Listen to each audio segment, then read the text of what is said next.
All right, you guys, it's another edition of Saturday Q&A. I got 3 more for you.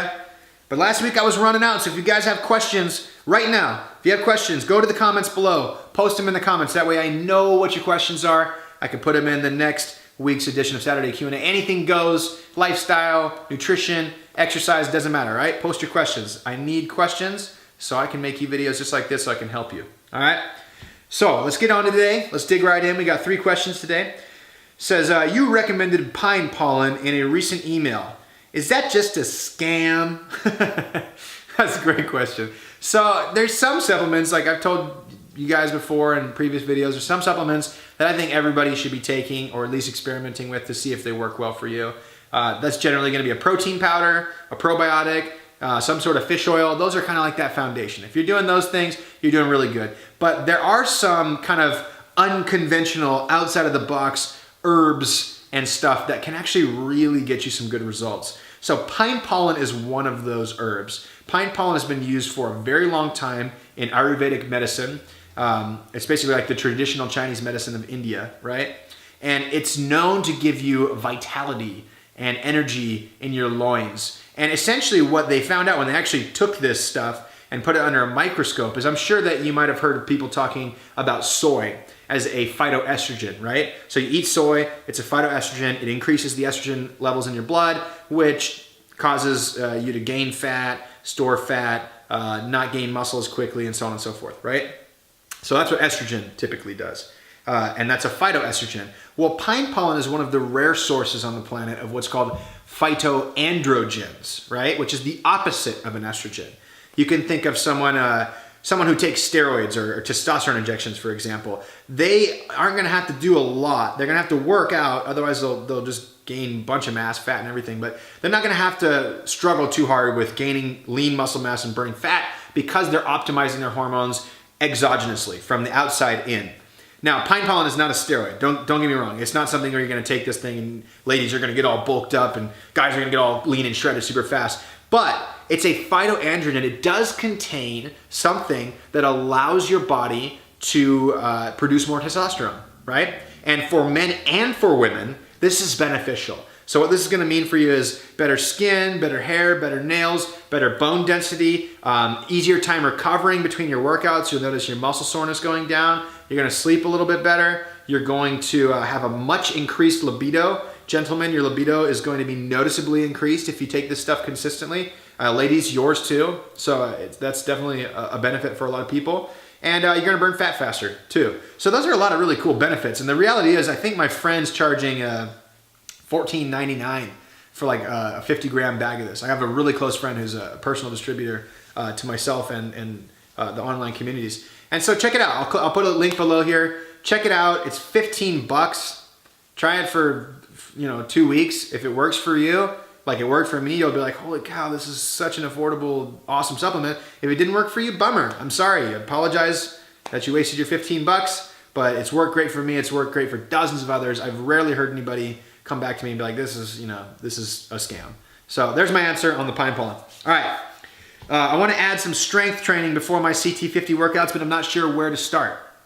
Well, I'll tell you what, there's some good news in that we've been talking about creating a strength training program for CT50 in sometime in the near future. So look out for that if that's coming down the pipeline. But a simple way to add strength training before your CT50 workout is I'll give you an exact formula. Let's say one day you do deadlifts where you lift a heavy barbell off the ground, and the alternate day you do squats, okay? And you only have to do this 2 days a week. So one day you're gonna do deadlifts, one day you're gonna do squats. You're gonna start with that exercise, and you're gonna warm up with sets of 5 reps, and then once you get to a weight that is your work weight, you're gonna do 3 sets of 5 reps, okay? If you can do 3 sets of 5 reps, next time you come to the exercise, add 5 pounds, warm up, and see if you can do 3 sets of 5 reps. If all you get is 5, 5, 4, then the next time you come back, try to get 5, 5, 5. If you get 5, 4, 3, next time you come back, try to get 5, 4, 4. But the point is, keep working on that weight until you can get 5, 5, 5. Then add 5 pounds and repeat. So do that for the deadlifts and the squats. In addition to that, you're gonna add pull-ups, some sort of handstand push-up variation. You can use the exact same variations in CT50. With the pull-ups, you might wanna go more strict, less kipping.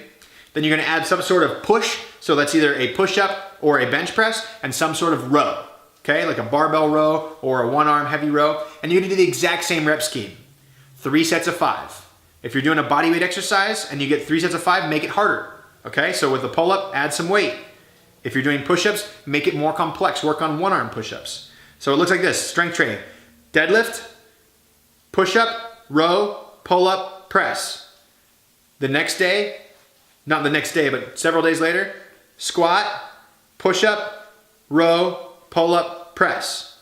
Repeat. You only need to do that twice a week. Or if you want to, you can do day A on Monday, day B on Wednesday, day C on Friday, and then you could go back to, day A on Friday, and then go back to B on Monday. So you're just doing 2 workouts, alternating 3 days a week. As simple as I can make it, all right?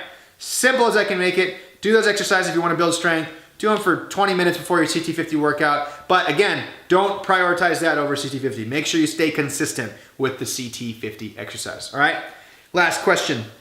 You sent out an email about alcohol a couple weeks back, and I wanted to know if you think that it would be better just not to drink alcohol in general. So, great question, because alcohol is a very controversial topic.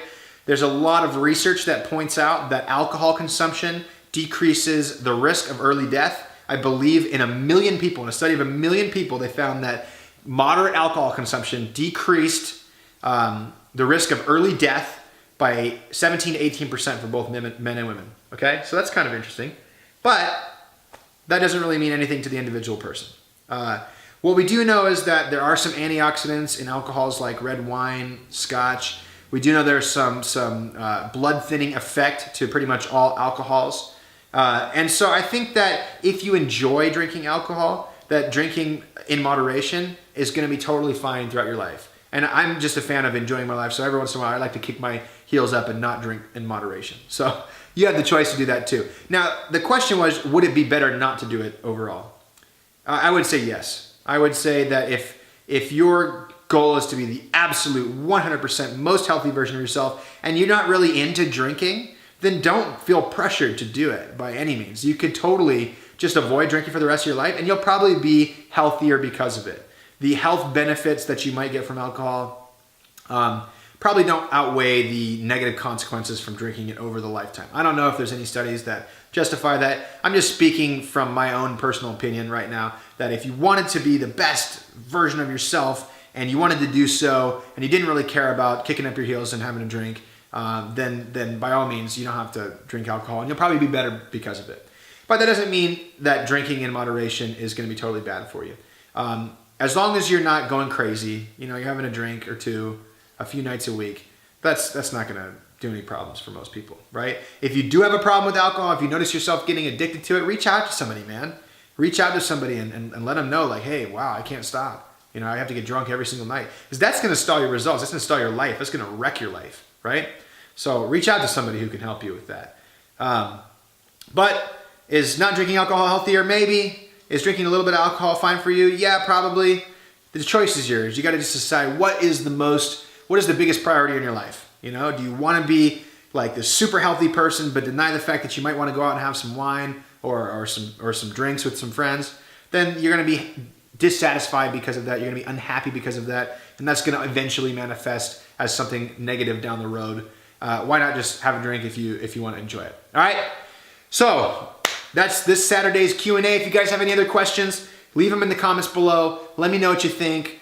Ask me anything you want about exercise, nutrition, lifestyle. I'll put it in the next video. You guys can see my personal thoughts in these videos about any subject you guys want me to talk about. So, thanks again for watching. Happy Saturday to you, and have a good one.